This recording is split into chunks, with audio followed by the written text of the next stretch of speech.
Good morning and welcome to Breaking Points. Crystal, how was your Christmas? It was lovely. Great time with family, all that good stuff. We went up to New York for a little bit and traffic wasn't terribly bad, so I count that as a real blessing. How about you, Em? It was good. It was good. It was a white Christmas in Wisconsin, so that was nice, but it's all Oh, rainy now.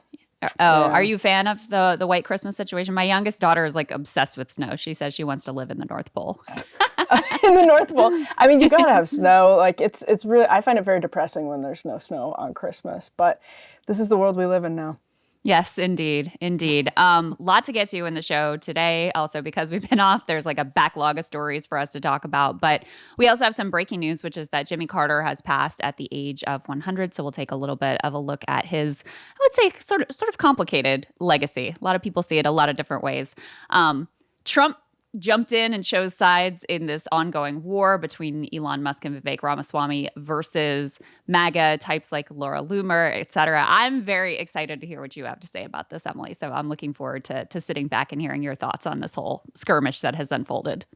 We'll also get a little bit of Sagar's thoughts because this is one of Sagar's hobby horses, so we'll be all over that too. Well, and Indians were catching a lot of strays in this. Oh boy. Strays is probably the nicest way you could put it. They were, taking a lot of direct fire in this. So yeah, we'll include some of his thoughts in that block as well. Theo Vaughn weighing in on the potential coming TikTok ban, as well as Trump weighing in on the potential TikTok ban. That part is probably a little more noteworthy than Theo Vaughn, but we'll get both of their thoughts on that. In terrible news, the last hospital in Gaza has now been destroyed. The head of that hospital has been detained. Reports are that he is being tortured. His family issuing a plea for him to be returned safely. So just continuing horror in the Gaza Strip being committed by the IDF. We've got a new poll revealing how the country really feels about the murder of that healthcare CEO. And Joe Biden apparently thinks he would have beat Trump. Emily? Levels of delusion that I previously thought were not even possible Oh, you are disagree coming with to the that? fore. Yeah, just You amazing. you think you shockingly think that Donald Trump's at least sentience would have defeated "We Beat Medicare" Joe Biden? It seems like he had a little bit of an edge going into Mm, that one, I will say. So, mm. anyway, Biden is finally giving a couple interviews talking about some of his regrets. None of them are the thing. I mean, some of them are like, okay, little political things that he should have done differently, but none of them are like, hey, maybe I shouldn't have run for reelection as this old man who can barely put two sentences together. That party apparently feels no regrets over. So, in any case, let's go ahead and jump into this significant news, which is that Jimmy Carter, former president, of course, has passed away at the age of 100. It's been almost 2 years since, Emily, we received the news that he was entering hospice care and foregoing further sort of attempts to, extend his life. And he held on much longer than anyone expected. His passing leaves Joe Biden as the now oldest living president and Donald Trump as the oldest, living, second oldest living American president. So kind of an incredible life, born in rural Georgia, obviously in the early 1900s, but it was in such a remote part of the country that it was almost like, the lifestyle was still very much 1800s. So Hmm. the amount of change and progress and turmoil and all of that he's seen in his lifetime is hard to truly wrap your head around. And, in some ways, it's sort of fitting that he passed at this moment because his presidency really was a transition between the New Deal era and the neoliberal era. A lot of people think of Ronald Reagan as the first truly neoliberal president, which I think is fair, but Jimmy Carter did a lot of neoliberal policies himself. He deregulated the airlines, he deregulated the trucking industry, deregulated some of the energy industry. He's the person who installs Paul Volcker at the Fed. There was a lot of neoliberalism that he was starting to usher in. And now here we are kind of at the end of that era. Now, I think, especially with Trump retaking the White House, what exactly that's going to look like, we'll talk about more when we get into this fight between Elon, MAGA, et cetera. But certainly here and around the world, that particular era is coming to a close. And so in some ways, it's fitting that this is when Jimmy Carter makes his exit. Well, yes, that's an interesting point because right now preparations are underway, obviously, for the funeral. And so typically that brings together all of the living presidents and first ladies. And we've seen that handled a little bit differently during the Trump era. It always does provide some insights into, for example, just how well the Bush family gets along with the Obama family. And you sort of get to see some displays that I think are often unfortunate, and displays that are in some ways, give people like Whoopi Goldberg hope that the country is just going to keep on keeping on Well, because, you get to see also how much Jill Biden apparently likes Donald Trump. Yes, yes. Oh, maybe he'll wear his cologne again. We'll have to see. That's But right. all that is to say, Jimmy Carter, to your point, was born in the 1920s. He was born before nuclear weapons were invented and became a president in the middle of the Cold War. And to this day, our foreign policy, for example, think about Israel and Iran, is informed by our conduct during the Cold War and the way that the world was dramatically shrunk because of nuclear weapons, which happened literally in his youth. So it's just Yeah. it's an incredible life. And Joe Biden was apparently the first senator to endorse Jimmy Carter in that Democratic primary all those many years ago. So some of our political figures still definitely hanging in there from that era.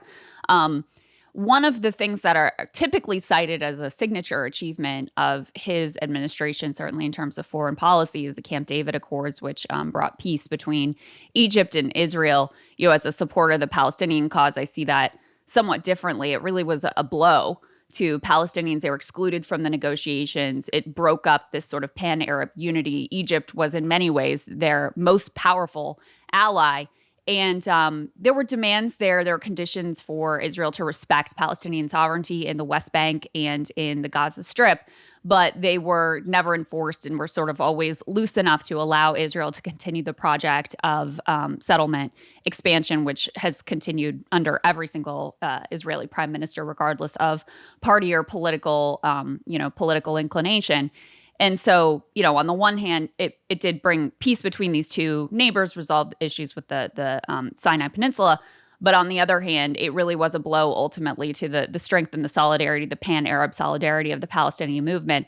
A lot of people also make a distinguish between Jimmy Carter in office, and most people see his presidency as, sort of a failure. There's a lot of economic turmoil, there's a lot of political turmoil. Obviously, the Iran hostage situation, which in many ways was engineered by the then incoming Ronald Reagan administration. We can leave that aside for another day.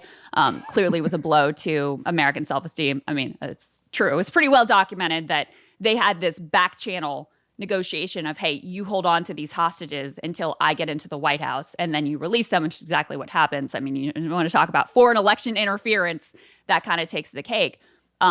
Most people feel, though, his post-presidency has been quite remarkable and quite dramatically different from the way that, whether certainly Clinton, Obama, whether the way that most presidents have in the modern era just used the post-presidency as a chance to effectively cash in.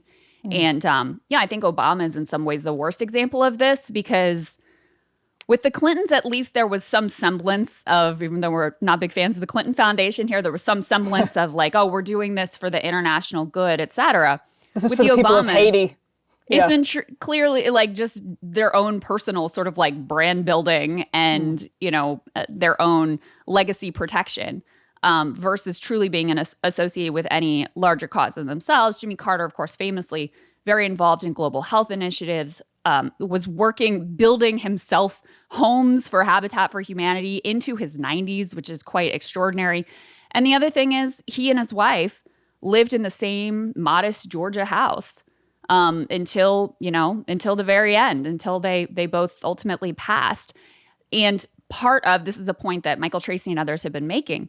The fact that he didn't sell out to the corporate world left him free to speak out quite, plainly and boldly on any number of issues. One of those issues being Israel and Palestine. A lot of people are sharing this interview that he did a while back with Amy Goodman. Let me go ahead and pull up a little bit of this, where he not only calls out Israel for, creating an apartheid state. But he also calls out AIPAC and the influence of money in politics and explains why Americans, are unable to see this conflict as clearly as he is. And let me go ahead and play a little bit of what he had to say. The word apartheid is exactly accurate. This is an area that's occupied by two powers. They're now completely separated. The Palestinians can't even ride on the same roads that the Israelis have created or built in Palestinian territory. The Israelis never see a Palestinian except the Israeli soldiers. The Palestinians never see an Israeli except at a distance, except the Israeli soldiers. So within Palestinian territory, they're absolutely and totally separated, much worse than they were in South Africa, by the way. And the other thing is, the other definition of apartheid is one side dominates the other. And the Israelis completely dominate the life of the Palestinian people. Why don't Americans know what you have seen? Americans don't want to know. And many Israelis don't want to know what is going on inside Palestine. It's a terrible human rights persecution that is far transcends what any outsider would imagine.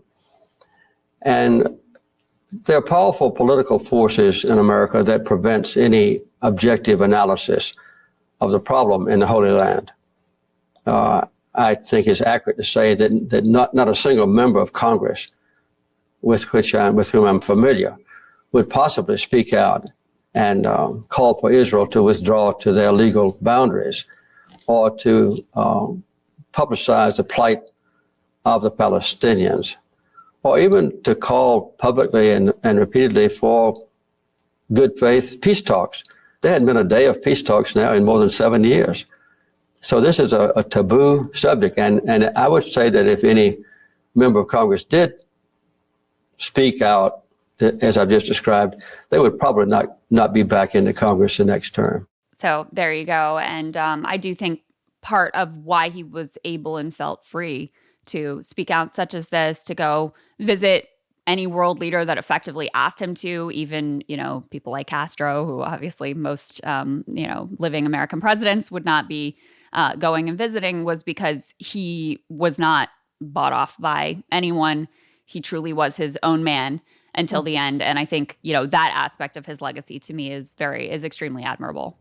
Well, I think that's a really good point. There's this sense of, I hate when politicians say, I've served in Congress, or I've served the constituents of my district for a decade plus. It's not service to people anymore. That ethic is completely scrubbed from Washington. But Jimmy Carter is sort of old enough that, in a lot of ways, he represented how elites used to see politics. I'm not saying it's like better or worse, but there's like this noblesse oblige about the privilege of power, and that it would sort of be shameful and embarrassing to be so brazen as the Obamas are, or another great example is actually as the Bidens were in Biden's post-vice presidency. The brazenness with which they exploited their power would have been really shameful in other eras of American history. And Jimmy Carter is somebody for whom that is like very obvious, and we look at him as different now because he has handled it differently in the last, compared to how our presidents have in the last couple of decades. But the only other thing I wanted to mention on that, Krystal, is he's also old enough as a Democrat that he was friends with Billy Graham and the sort of evangelical wave in the like moral majority people in the 70s and the 80s, and to have him talking about the Middle East in the way that he's talked about the Middle East since is incredibly noteworthy. Really rankles conservatives, obviously. Nobody needs me to say that, but it's clear that he really was informed by his faith throughout his tenure in office and afterwards, and in a way that, again, is seen as crazy now. It's seen as exceptional and different. But for a Southern Democrat in the 1970s, it really wasn't. Well, and the contrast with Trump is also quite remarkable because Trump didn't wait till his post-presidency to cash in. Famously, if you wanted to get in with him, you would stay at his hotel and make sure you ran up a big bill. Now he has his own crypto coin. He's selling sneakers, selling, as you referenced before, selling a cologne. Jimmy Carter sold his peanut farm before he entered the White House just to make it clear that he had no potential conflict of interest. That's how dramatically different, his view of the responsibilities of the presidency were versus Trump and the Trump family. I mean, Trump cashing in with Live Golf, Jared Kushner getting $2 billion from the Saudis. The list goes on. And you had David Sirota pointing out that another area where Carter was very clearly outspoken in a way that you just don't see from any of the other living American presidents is on money in politics. And he says he was the one ex-president in the modern era to openly admit and lament the truth about what America has become in the post-Citizens United era. National Press Corps probably won't mention this, but it was really something. Jimmy Carter said U.S. is an oligarchy with unlimited political bribery. And, and really sounded off against the Citizens United ruling, which was one of a number of Supreme Court rulings that really opened the floodgates of huge money in politics, the likes of which were not possible in the past, and which have reached, unbelievable new dystopian heights with Elon Musk in particular, putting in more than $250 million into this last presidential campaign and basically expecting to run the government and achieve whatever policies that he wants to achieve, not the guy that just got elected, but that he wants to achieve. And so, it's that's been a long time coming. And obviously both parties have decided to fully embrace big money in politics. But it's also noteworthy that, as Jimmy Carter officially exits the scene, we've reached a new, I think, undeniable peak of American oligarchy that is quite disturbing and, has clearly now not just disturbing lefties like me, but plenty of people within the MAGA coalition who are saying, this is actually really a problem. Totally. And it's for Jimmy Carter, someone, again, who was born in the 1920s, we sort of had this voice from the past, and he was a relic of a different era. And I think that's kind of what's disturbing reflecting on his life is that, there were many, many deep imperfections in the United States of America throughout his life, some of which have gotten dramatically better. But the political system, he's kind of a voice of moral clarity, I think, from the past. And a lot of conservatives would tell me that's crazy. But from the sort of like populist perspective about the American political system, he was able to see it a little bit more clearly from his vantage point. And it's a sorry contrast with where things are today. As you mentioned, like the Trump organization, Eric Trump right now just brokered a deal in Saudi Arabia for like a giant tower. I mean, just like a completely different level at this point. Yeah, so and true. And the Obamas are out making Netflix documentaries and cashing in that don't make any money, but are, worth millions to Netflix because, well, it's the Obamas. Yeah. Carter was also apparently the last Democrat to win a majority of counties in the presidential election. Usually Democrats in the modern era, they sort of run up the score in the cities, but we're all used to seeing the map where many of the rural areas are Republican. Now all of the rural areas are Republican. And so, it was a very different Democratic coalition at that point. I would say that some of the neoliberal policies that he helps to usher in, the trucking deregulation, the airline deregulation, ultimately the attacks on unions, all of that shift away from the New Deal era is a big part of the story of why Democrats lose so much of the country, lose so many of these, rural areas and rural states. And he really, starts the trend in that direction. And the door on that era has been, officially, I guess, slammed shut here with Trump retaking the White House. So in any case, rest in peace, Jimmy Carter. And we can go ahead and move on to what's going on with Elon Musk and Donald Trump and Laura Loomer and all these characters. Hey, if you like that video, hit the like button or leave a comment below. It really helps get the show to more people. And if you'd like to get the full show ad-free and in your inbox every morning, you can sign up at breakingpoints.com. That's right. Get the full show, help support the future of independent media at breakingpoints.com.